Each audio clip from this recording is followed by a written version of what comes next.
नमस्कार दोस्तों, आपका स्वागत है स्टोरी जोन यूट्यूब चैनल पर। स्वर्णगढ़ के राजा प्रताप चंद्र अत्यंत दानी और दयालु थे। वो कभी भी किसी को दान देने से इनकार नहीं करते। सुबह सुबह वो स्नान आदि कार्य समाप्त करके भूखा आदमी को खाना और ब्राह्मण को दान देते थे। राज्यों में सभी लोग राजा के शासन से खुश थे। राजा प्रताप चंद्र की 2 रानी थीं। दोनों रानी बहुत सुंदर थे। पहली रानी की नाम चित्रलेखा और दूसरी रानी की नाम मायावती थी। पहले रानी चित्रलेखा की एक पुत्र था जिसका नाम था राघव। दूसरी रानी मायावराजाती की एक पुत्री थी जिसकी नाम स्वर्णप्रभा थी। दोनों रानियां एक दूसरे के शत्रु की तरह रहते थे। ऐसे कि दोनों ने एक दूसरे के संतान को भी प्यार नहीं करते थे, लेकिन राजकुमार और राजकुमारी एक दूसरे को भाई बहन मानते थे। उन्होंने अपनी माताओं के शत्रु भाव को पसंद नहीं करते थे। राजकुमार और राजकुमारी दोनों आपस में कभी भेदभाव नहीं करते थे। उन दोनों को देखकर ये नहीं लगता वो दोनों अलग अलग माताओं जन्मा लिया है। दोनों रानी आपस में कितने भी झगड़ा करते थे, लेकिन अपनी प्रजा को अपने संतान की तरह देखभाल करते थे। वो दोनों भी दान दक्षिणा देते थे। हर सुबह दरिद्र ब्राह्मण और कन्याओं को भोजन देते थे। ऐसे ही दिन बीतता गया। एक दिन राजा के पास एक संदेश आया। ये संदेश लेकर राजा के पड़ोसी राज्य की दूत लेकर आया था। वो पड़ोसी राज्य के राजा प्रताप चंद्र की मित्र थे। कुछ बरसों पहले एक युद्ध में उसकी मदद करके विजय हुए थे, इसलिए वो दोनों मित्र थे। राजा हेमबंत के राज्य में एक बड़ी पर्व आने वाला था, इसलिए वो राजा प्रताप चंद्र को आमंत्रण करने के लिए दूत को यहां भेजा था। राजा ये आमंत्रण पाकर अत्यंत खुश हुए। दूत को सम्मान पूर्वक विदाई दिया। ये पत्र लेकर वो रानी मायावती और चित्रलेखा पास गए। ये देखकर दोनों रानियों बेहद खुश हुए, लेकिन वो जाने को इनकार कर दिए। रानियां ने कहा, महाराज, ये एक बेहद बड़ा पर्व है। अगर हम सब यहां से चले जाएंगे तो प्रजा को दुख और समस्या कौन सुलझाएगा? हर सुबह हम दरिद्र ब्राह्मण को भोजन देते हैं। अगर हम सब चले जाएंगे तो ये बंद हो जाएगा। इसलिए आप राजकुमार राघव और राजकुमारी स्वर्णप्रभा को लेकर अपने मित्र देश को प्रस्थान कीजिए। ये सुनकर राजा प्रताप चंद्र अत्यंत आनंदित हुए। वो अपने दोनों संतान को लेकर मित्र राज्यों की ओर यात्रा की। राजा प्रताप चंद्र मित्र राज्यों की ओर जाते समय रास्ते में एक बेहद बड़ा जंगल पड़ा। वहां तरह तरह की जानवर रहते थे। कुछ देर जाते ही एक सुंदर तालाब दिखाई दिया। तालाब के अंदर पद्म पुष्प वायु से हिल रही थी। छोटी छोटी सुनहरे मछली तालाब के अंदर खेल रहे थे। जंगली बतख विहार कर रहे थे। तालाब के बाहर विभिन्न पुष्प वृक्ष में पुष्प खेल रहे थे। तालाब के पास एक भगवान शिव जी की मंदिर था। वो मंदिर बहुत आकर्षक और सुंदर था। ये देखकर राजकुमार और राजकुमारी बेहद आनंदित हो गए। वन पुष्प और प्रकृति की सुंदरता देखकर वो दोनों खुशी से आत्महरा हो गए। वो दोनों कभी जंगल में नहीं आए थे। पहली बार जंगल देखकर वो दोनों खुशी से नाचने लगे। शिवजी को मंदिर देखकर राजा प्रताप चंद्र ने भगवान को प्रणाम किया। अभी रात्रि होने वाला था। ऐसे ही एक सुंदर स्थान देखकर राजा वहां विश्राम करने को सोचा। सैनिक ने तंबू लगा दिया। राजा ने राजकुमारी और राजकुमार से कहा, आज हम यहीं विश्राम करते हैं। कल सुबह स्नान आदि करके भगवान शिव जी की पूजा करेंगे और फिर मित्र राज्य की ओर प्रस्थान करेंगे। राजकुमारी और राजकुमार राजा प्रताप चंद्र के साथ वहां फल भोजन की और विश्राम किए। जंगली पंखियां की शब्द से सुबह हो गया। राजा प्रताप चंद्र, राजकुमारी स्वर्णप्रभा और राजकुमार राघव आश्चर्य हो गए। उन्हें यह सब स्वप्न प्रतीत हो रहा हो, क्योंकि कल जहां एक सुंदर और मनोहर तालाब दिखाई दे रहा था, अभी वो कहां गायब हो गया था। तालाब के साथ साथ भगवान शिव जी की मंदिर भी वहां नहीं था। ये देखकर सभी सैनिक, राजा प्रताप चंद्र, राजकुमारी स्वर्णप्रभा और राजकुमार राघव सब आश्चर्य हो गए। ऐसे कैसे हो गया? सबको ये समझ में आ गया कि यह एक जादुई स्थान है। यहां सिर्फ जानवर नहीं, बल्कि भूत, पिशाच, प्रेत और डायन भी रहते हैं। इसीलिए राजा वहां से जितने जल्द संभव उतने जल्द जाने को सबको आदेश दिया। अभी सुबह हो गया था। स्नान करने का वक्त गुजर जा रहा था। अगर इसी समय स्नान नहीं हो पाएगा तो कार्य में समय का उपयोग नहीं हो पाएगा। इसलिए वो कुछ देर जाकर सैनिक को आदेश दिया, जाओ सैनिक, देखो यहां पास में कोई तालाब है कि नहीं। मेरे स्नान करने का समय गुजर जा रहा है। यह सुनकर सैनिक ने जल की तलाश में निकला, लेकिन उसे कहीं जल की सामना नहीं हुआ। अब वो सैनिक चिंता में पड़ डीडीएच गया। अगर शून्य हस्त से वो लौट जाएगा तो राजा उसे अवश्य दंडित करेंगे। ये सोचकर वो कुछ देर गया। कुछ देर जाते ही एक सुंदर तालाब दिखाई दिया। ये देखकर सैनिक की मन में खुशी आ गया। वो दूसरे सैनिक को बुलाया। इधर उधर तालाब ढूंढकर उसे बेहद प्यास लग रहा था, इसलिए वो उस तालाब के पास जाकर पानी पीने लगा। पानी पीते ही वो चीत्कार करने लगा और उसकी प्राण वायु निकल गया। ये सैनिक का चीत्कार सुनकर राजा, दिनों संतान और सभी सैनिक उस तालाब के पास गए। मरे हुए सैनिक को देखकर वो सब आश्चर्य हो गए। फिर एक दूसरे सैनिक वो तालाब के पास गया। वो जैसे ही पानी पीने लगा उसे भी मृत्यु आ गया। ये देखकर सब आश्चर्य हो गए। राजा ये देखकर सब समझ गए, ये भी कोई जादुई तालाब है। लेकिन उसके दो सैनिक की मृत्यु को देखकर राजा बेहद रुष्ट हो गए। वो अपने तलवार लेकर वहां आह्वान दिया, कौन है जो मेरे सैनिक को मारने की धृष्टता की? मेरे सामने आयो, मैं तुम्हें ये धृष्टता के लिए तुम्हें दंड दूंगा। उस तालाब में एक चुड़ैल रहती थी। राजा प्रताप चंद्र के ये बात सुनकर वो अंदर से प्रकट हुई। विकराल रूप देखकर सब डरने लगे। उसकी आंखों से आग निकल रहा था। उसकी बड़ी बड़ी हाथ और उड़ती हुई बाल सबकी भयभीत कर रही थी। उसकी विकराल चीत्कार समग्र वन को हिला डाला था। राजा प्रताप चंद्र ने पूछा, तुम क्यों मेरे सैनिक का प्राण ली? चुड़ैल ने कहा, क्यों कि यह तालाब मेरी है। मैं इसी तालाब में रहती हूं। मुझे बिन बताए ये सैनिक जल पी रहा था, इसलिए मुझे इसकी प्राण लेना पड़ा। यह सुनकर राजा ने कहा, तालाब तो प्रकृति की वरदान है, तुम उसे अपनी कैसे मान सकते हो? अभी दोनों के बीच बात बढ़ने लगा। वो चुड़ैल सभी सैनिक को यहां वहां फेंक दिया। राजा को एक धक्के मारा।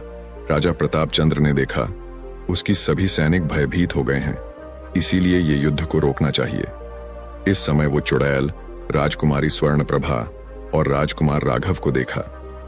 दोनों हाथों से वो दोनों को पकड़ी और जाने लगी। ये देखकर राजा डर गया। वो चुड़ैल से विनती करने लगा, अगर तुम्हें मुझे मारनी है तो मुझे मार दो, लेकिन उन दोनों को छोड़ दो। चुड़ैल ने कहा, तुम्हें मारकर मुझे क्या मिलेगा? राजा प्रताप चंद्र ने कहा, ठीक है, तुम्हें क्या चाहिए? मैं इस समय तुम्हें लाकर दूंगा। चुड़ैल ने कहा, मैं इन दिनों को छोड़ दूंगा, लेकिन मेरी एक शर्त है। अगर तुम ये पूरा करोगे, मैं इन दिनों को छोड़ दूंगा। राजा ने कहा, ठीक है, मैं राजी हूं। चुड़ैल ने कहा, तुम पहले भगवान शिव जी की कसम खाओ। राजा ने देखा, अगर वो भगवान की कसम नहीं खाएगा तो वो राजकुमारी और राजकुमार को नहीं छोड़ेगी, इसलिए वो राजी हो गया। चुड़ैल ने कहा, मेरी शर्त यह है कि जब तुम्हारे संतान को 21 बरसों हो जाएगा तब तुम मुझे किसी एक को देना होगा। ये शर्त सुनकर राजा रो पड़े। राजा ने बोला, ये कैसा शर्त है? चुड़ैल ने कहा, तुम ये शर्त नहीं मानोगे तो संतान को भूल जाओ। ये सुनकर राजा ने सोचा, अभी तो दोनों संतान छोटे हैं, 21 बरसों होने में बेहद दिन बाकी है। अगर किसी एक में इसे दे दूं तो एक मेरे साथ रहेगा। अगर मैं राजी नहीं हो गया तो किसी एक को भी प्राप्त नहीं कर पाऊंगा। ये सोचकर राजा राजी हो गया और दोनों संतान को अपने पास ले गया। चुड़ैल ने कहा, अगर तुम इस बात को भुलाकर अथवा संतान की मोह में मुझे तुम्हारे एक संतान को नहीं दोगे तो मैं 21 बरसों पश्चात तुम्हारी एक संतान को साथ ले जाऊंगी। संतान के साथ साथ तुम्हारे सभी प्रजा को मार दूंगी। मैं हमेशा आकर तुम्हें ये याद दिलाती रहूंगी। ये कहकर चुड़ैल ने अदृश्य हो गया। अपने दोनों संतान को वापस पाकर राजा प्रताप चंद्र बहुत खुश हुए और बचे हुए सैनिक को लेकर अपने मित्र राज्यों की ओर प्रस्थान किए। इस चुड़ैल ने एक साधारण ब्राह्मणी वृद्धा के रूप धारण करके राजा प्रताप चंद्र के राज्य में पहुंची। सुबह सुबह स्नान आदि करके दोनों रानी मायावती और चित्रलेखा ब्राह्मण को दान दक्षिणा दे रहे थे। तभी वो चुड़ैल ने वृद्धा के रूप में पहुंची। दोनों रानी उन वृद्धा को सोना वस्त्र दान दिए, लेकिन वो चुड़ैल वो सब लेने को इनकार कर दिया। इसके बाद रानी मायावती ने कहा, क्या आपको भूख लगी है?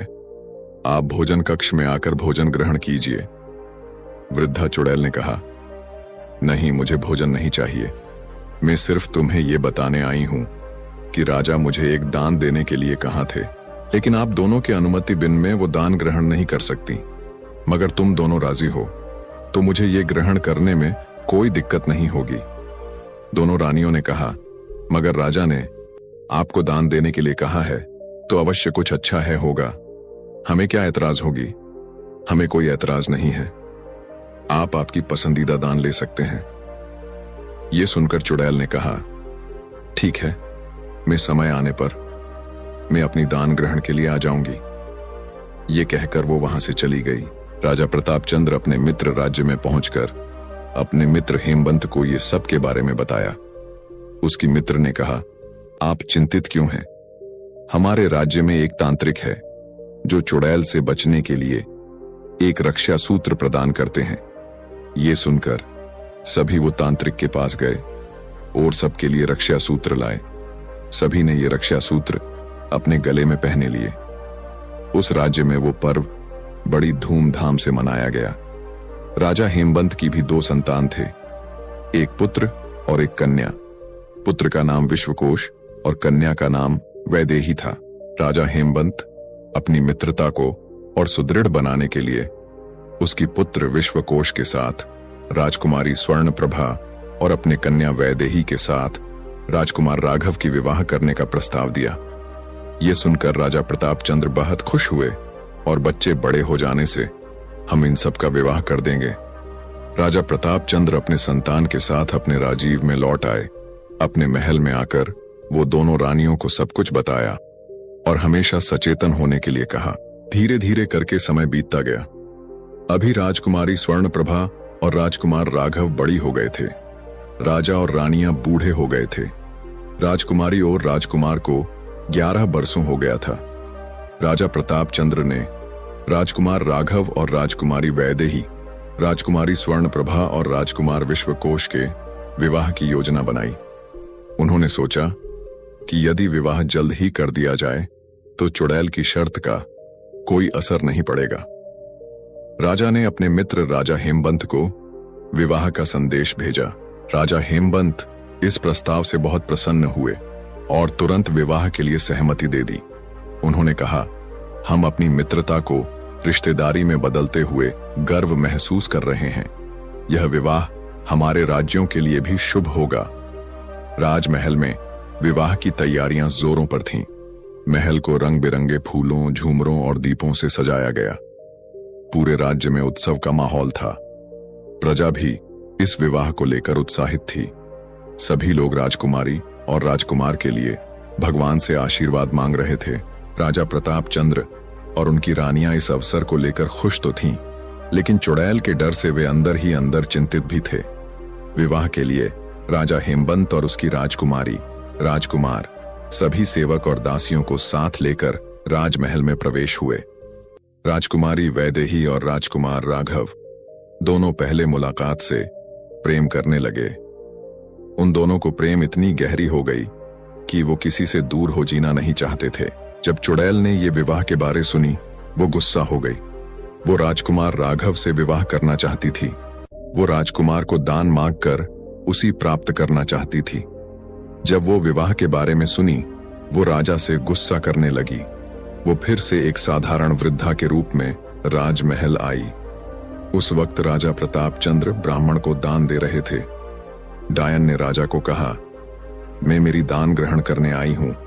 ये सुनकर राजा ने कहा, आपको क्या दान चाहिए बताओ। चुड़ैल ने कहा, तुम इतने जल्द भूल गए। मैं वो चुड़ैल हूं जो तुम्हें राजकुमार को मांगने आई हूं। मुझे मेरे राजकुमार को दे दो।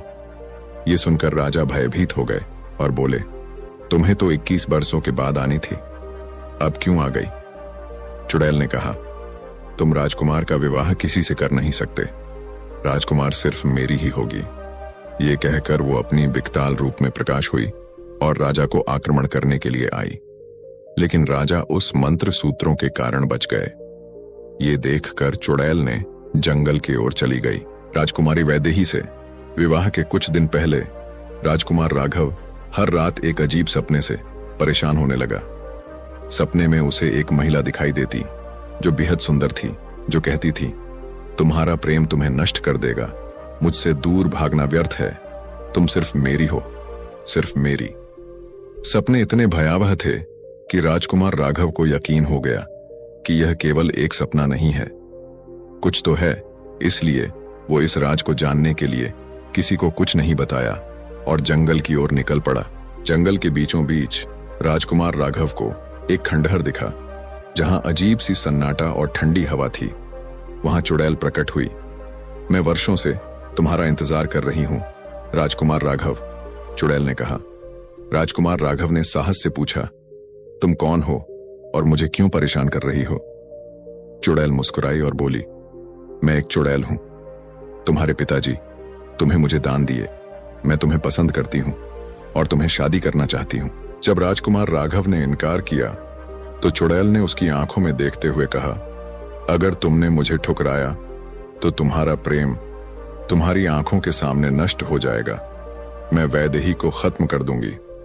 राजकुमार राघव ने अपने प्रेम की रक्षा करने का वचन दिया और चुड़ैल को चुनौती दी। चुड़ैल ने ठाका लगाते हुए कहा, तुम्हारी हिम्मत की परीक्षा होगी। अगर तुम सच में सच्चे प्रेमी हो तो मेरे रहस्यमयी खेल को पार करके राजकुमारी वैदेही को बचा सकते हो। चुड़ैल ने राजकुमार राघव के सामने एक चुनौती रखी।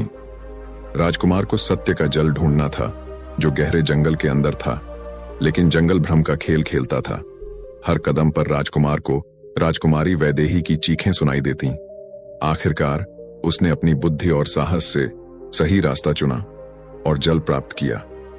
जल प्राप्त करके वो आवाज आने वाली दिशा में चला।